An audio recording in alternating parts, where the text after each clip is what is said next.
Now, it's true, if we do a ton of those refined sugars over and over again, our body constantly creates a hormone called insulin. The insulin becomes resistant or fatigued, and therefore our body can't deal with those sugars. Those sugars, the refined sugars, can create a bad situation very, very fast.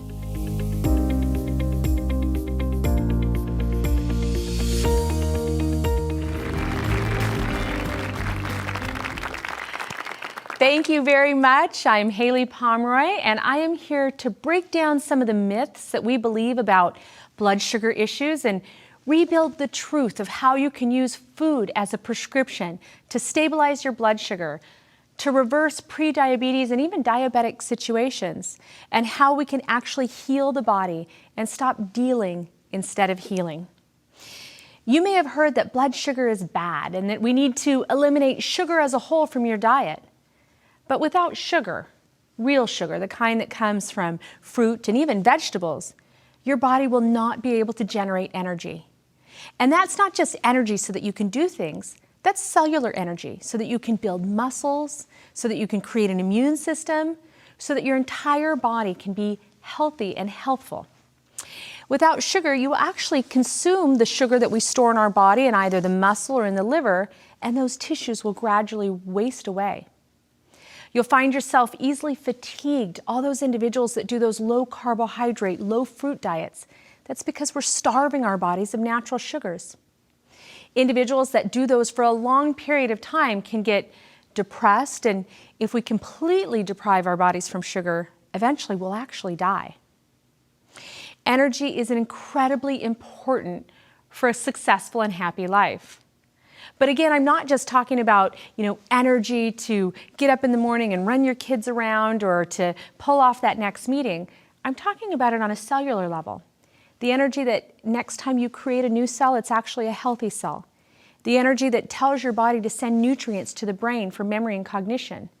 The energy that's required to break down cholesterol, to rebuild bone, to stabilize the blood sugar. That energy actually comes from the metabolism of sugar. You can have all the money and the possessions and the fame in the world, but if you don't have energy, metabolic energy, cellular energy, the energy to get up in the morning, to relax and contract your lungs to breathe, to remind your heart to beat, you can't enjoy any aspect of life.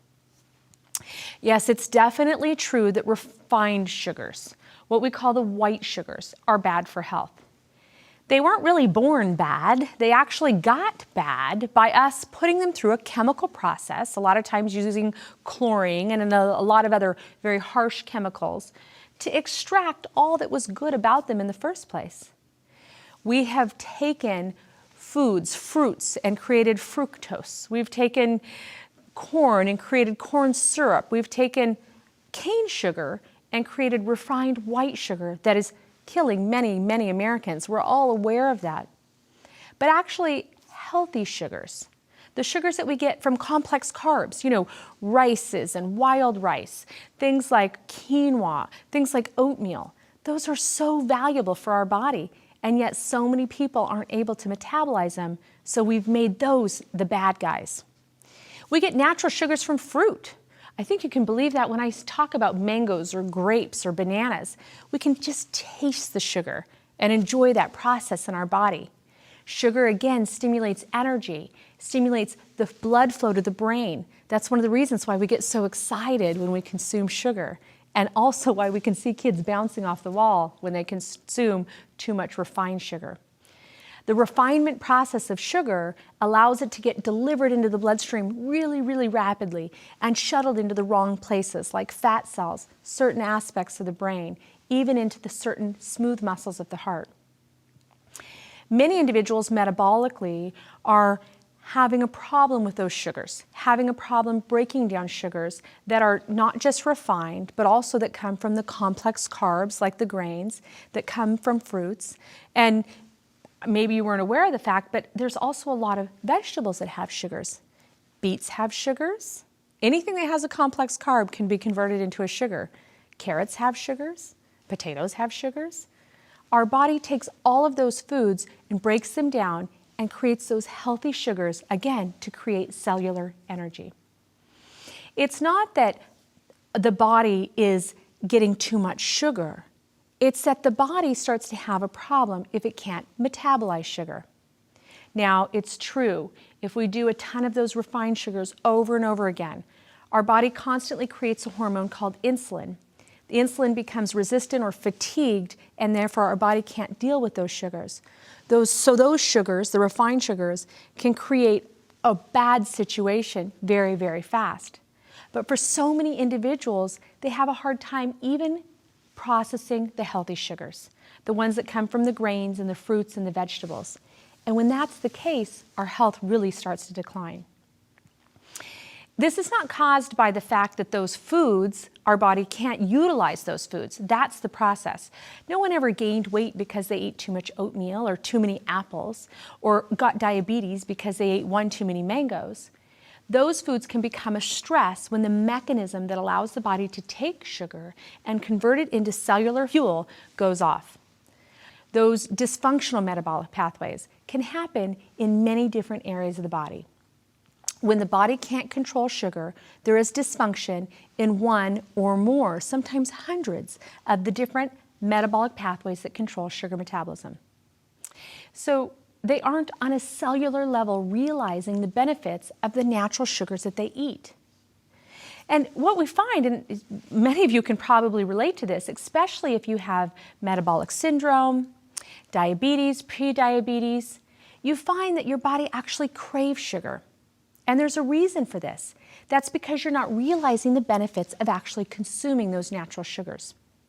Your body's always wanting those sugars, and you might find that you can't stop eating it. Or if you're tired or fatigued, you crave carbs, or you crave fruit, or fruit makes you feel better. But that doesn't create a problem if your metabolic pathways are balanced. If you're using a food prescription that actually helps the body to metabolize sugar and convert it into that incredible energy, you have a problem because your body can't metabolize sugar.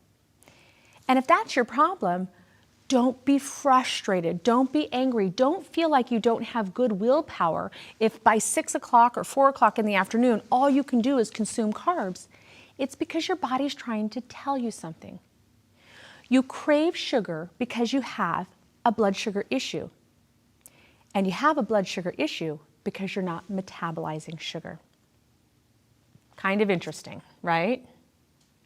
I'm definitely very disturbed by all of the artificial products that are out there being sold in the name of diabetic food right now. You know, you'll find them in the drugstore. They're right there next to the blood sugar testing strips. And there's nothing in them that could potentially make your body healthier. Nothing that could potentially make your body create balance in those metabolic pathways. We're selling foods to individuals that have blood sugar problems based on what they don't have. The big selling point is it doesn't have sugar, it's sugar-free. But it's actually substance that can help create a homeostasis. It's actually substance, nutrients, micronutrients that can create the healing of the metabolic pathways that can allow you to stabilize sugars. So those things contain actually hardly any real food ingredients. It's all devoid of nutrients, and remember, metabolic pathways are all nutrient dependent. Whether you do or don't metabolize sugar, whether it's in the form of a mango or an orange or oatmeal or M&Ms, whether you don't or do burn that sugar for energy or store it as fat or build it as muscle or smooth muscle of the heart or deliver it to feed the brain is completely determined on what nutrients are on board at the time. Let me say that again. What you do with sugar, when you consume sugar, is completely dependent on the nutrient value in your body, in the food that you put in it, and the nutrient reserves that you hold on a daily basis.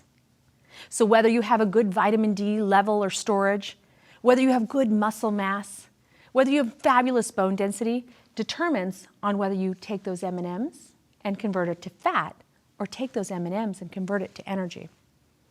It can determine whether you take that mango or that apple or that carrot and actually reap the health benefits of it. So when we're looking at for a prescription to stabilize the blood sugar, There's typically two things that we do. We use pharmaceuticals that help inhibit sugar production, that help inhibit sugar absorption, that allow the body to pass sugar more efficiently through the urine. A lot of the diabetic medications out there. We also use medications that are insulin-based, which help shuttle sugar up into the cell more efficiently so that it doesn't hang out in the bloodstream, because that's where it causes all the problems. When it hangs out in the bloodstream, it creates a stickiness in the blood, which can lead to poor circulation in the hands and the feet, in the eyes. That's why we see so many vision issues. It can definitely correlate with a lot of confusion, memory, cognition, depression issues. That's why we see a lot of individuals with metabolic or syndrome X having issues with anxiety, depression, uncontrolled perspiration. All the central nervous system regulators can definitely go off. When it hangs out in the bloodstream, we can have fatigue and weight gain. We can feel confused. We can actually have an increase in pain because the same hormone that regulates blood sugars is formulated from the same building blocks, the hormones that regulate our anti-inflammatory hormones. So what are we going to do? We have to create a prescription that actually helps to repair the metabolic pathways that are responsible for taking sugar in any form and converting it to energy. That takes sugar in any form and allows it to be stored in smooth muscle, allows it to help deliver nutrients to the brain, allows it to support the liver. Again, with the paradigm shift, natural sugars, food-based sugars, non-adulterated refined sugars can actually be and actually are a very important thing in your health if you can metabolism. So we've got to work on the metabolic pathways that actually take sugar and convert it to fuel and convert it into energy that can actually allow it to be taken up into the cell. And we do this by using food. And in the fast metabolism food prescription, we're going to go through a specific food program that helps support the pancreas, which produces our own insulin, that helps support the proteolytic enzymes from the pancreas, that helps to break down the food to get those micronutrients to us. Because remember, a few minutes ago, I just told you that all those metabolic pathways that are going to provide us health are micronutrient dependent. And remember what I just told you, that no matter what you eat, whether it's healthy or not healthy, what you're going to do with that is completely dependent on your micronutrient playing field, what you have going on from a micronutrient perspective, because that determines which metabolic pathways are opened, closed, sped up, slowed down, or how your body adapts to that healthy or unhealthy food. It's why I always use the equation E plus M equals H. It's eating plus what you do metabolically that can evoke health. You can eat the best food in the world, you can eat the worst food in the world, but if you don't do what you need to do with it metabolically, that is going to be the end result of what happens in your health. Whether you're going to flourish or you're going to flounder, whether you're going to create disease or you're going to create an abundance of health. So unfortunately, because diabetes is an epidemic, it is also seems to be this big cash cow for manufacturers. There's even lotions out there that have a special label on them that says, for the diabetic. There's nothing special in that. They're just trying to find this huge population of people that have a very serious chronic disease and capitalize on that. Instead, we should be offering our diabetic patients, clients, friends, food. Food that can actually allow the body to take sugars out of the bloodstream and convert it into energy.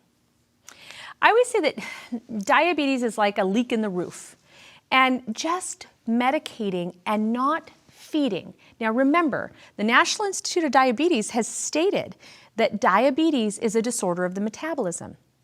So if we medicate and we don't heal the metabolism, maybe it's medication like an insulin or metformin, which can be life-saving.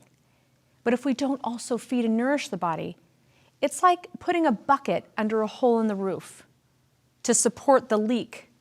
Maybe it's not even like a bucket. Maybe I'd call it like a sponge. The sponge might go in and soak up some of the water or soak up some of the blood sugar. It might help the body void it a little bit more quickly, but it doesn't have anything to do with the actual hole in the roof. It doesn't have anything to do with what's actually broken in the body.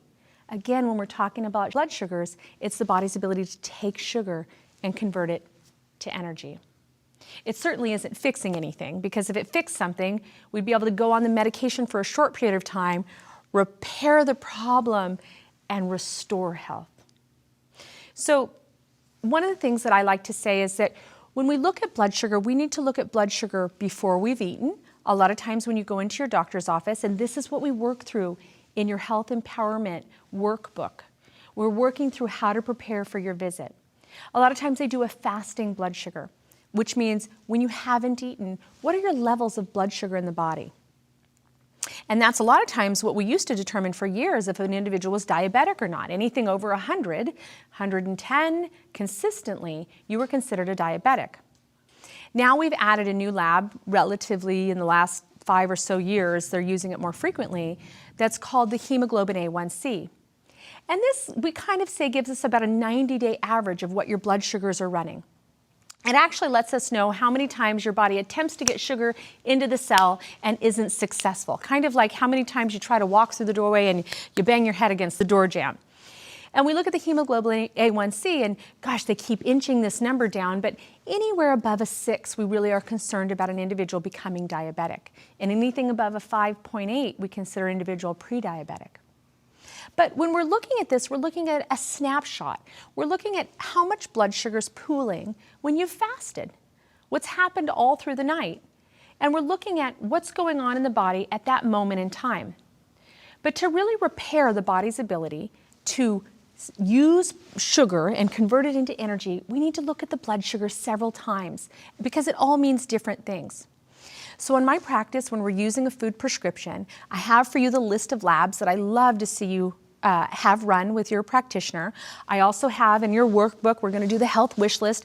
Maybe it's your goal to reduce your insulin level or create stable levels through the day. Maybe you're new to metformin and your goal is to not have to be on that medication. But again, we're going to create and design that alliance with our doctor so that we're all on the same page. We're all eating for the same thing. We're all fighting for the same thing.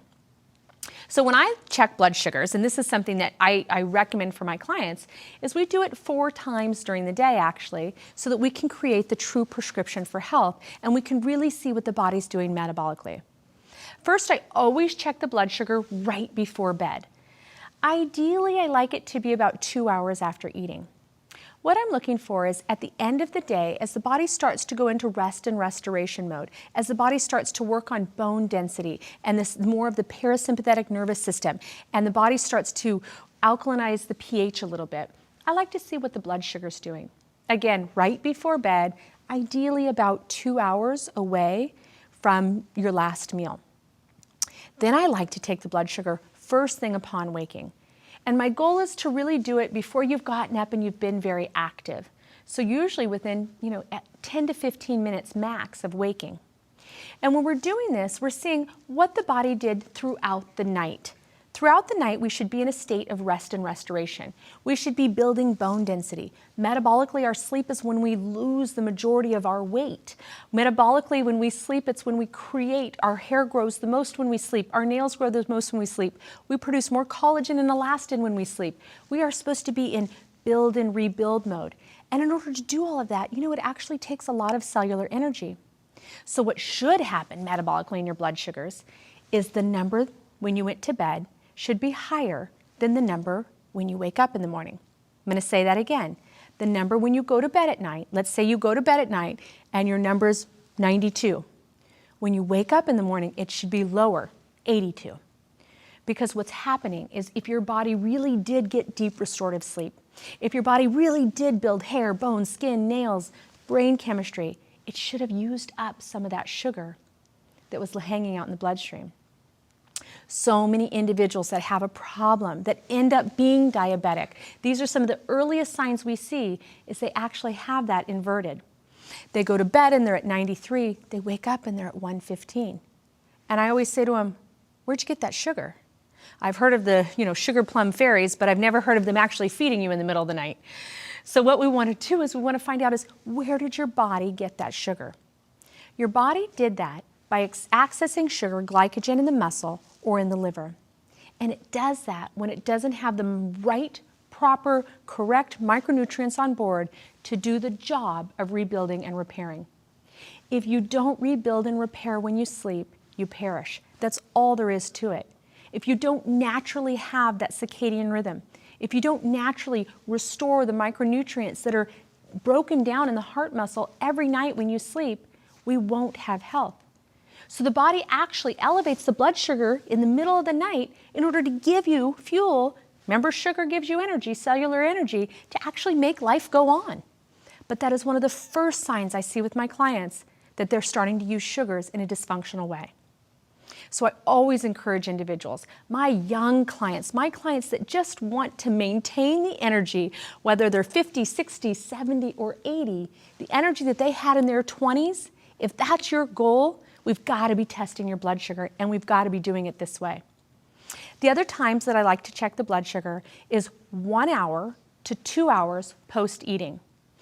If you have a meal and you check your blood sugar and your blood sugar is still over 100, I say go to the second hour and check it again. As long as it's stable by the 2-hour mark, you're typically metabolizing your sugars fairly efficiently. Now, it's sometimes fun to play with this 1 hour, 2 hours after breakfast, 1 hour, 2 hours after lunch, and 1 hour, 2 hours after dinner. Because it can show you metabolically that there are, for each of us individually, certain times throughout the day that you're actually a sugar burner superstar. Meaning there are some people that use sugars really efficiently in the morning, but not so efficiently at night. There are some people that use sugars really efficiently in the middle of the day, but are terrible in the morning and the night. Those people have a hard time kind of coming into their physical bodies. Now, for my professional athletes, this is so important because we actually work with their trainers to design their fitness program for when they can best use sugar to maximize, remember, the muscles where we store our sugar, to maximize their workouts. So you might think that this is just something that you want to do, or you don't have diabetes, you don't need to worry about this. But what if you're an athlete? What if you want to look like an athlete? What if you want to feel like an athlete? This is a phenomenal way to use your sugars, to tell us what your body's doing to manifest cellular energy, physical energy, mental energy, structural energy. The other thing that I like to do is challenge the body. Now, I don't recommend this with my gestational diabetics or what we call our brittle diabetics, individuals that are having a difficult time regulating their blood sugars. What we do is with individuals that don't fall into that category, we do what I like to call the pancake and orange juice challenge test. And that's all in your workbook. You can work through that. Again, if you're gestational diabetic or a brittle diabetic, we have you not do this type of testing. It's just too much stress on your body. But what we do, and I've got the recipe in there, you have a nice big glass of orange juice, and this is the only time you're going to hear me to tell you to drink fruit juice, just so you know, only once. And you're going to have a nice big stack of pancakes, and we're going to consume that, and we're going to check our blood sugar at the 30-minute mark, at the 1 hour mark, at the 1.5 hour mark, and at the 2 hour mark. And if you have a body that's super efficient, right about at that 1 hour mark, your blood sugar is going to come coasting on down. Now, don't be surprised at the 30-minute mark if your blood sugar levels are like 200. It's not uncommon.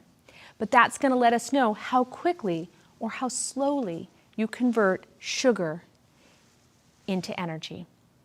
So all of this data is so important. These data points, this information that your body's telling us so that we can have true health. Remember, if we use energy to create every cell, our cardiovascular cells, our brain cells, all of our hormones, our bone density, our hair, skin, and nails, the ability to access that energy is vital for true health. But so many times we don't think about looking at our blood sugars until our health has gone completely awry, until we have been diagnosed with a chronic disease like diabetes, or until we're struggling with a metabolic imbalance like Syndrome X. But you can actually use your body, what you walk around with every day, and the food that you consume to collect data about yourself, about what's going on with you cellularly, metabolically, to actually use that data to create the health that you desire. Whether it's energy to get up in the morning and light your day on fire, whether it's energy to repair a fractured bone, to stabilize blood sugar, to stabilize cholesterol, whether it's hormones, whether it's to be a superstar at your next annual physical. It takes cellular energy to do all of that. And so that's why I ask that you guys look at your blood sugar from a metabolic experience from a metabolic process as opposed to something to fear, like some big scary disease like diabetes. Sugar can actually be a metabolic superhero if you know how to listen to your body and use that communication within your body to create the health you deserve. Thank you very much.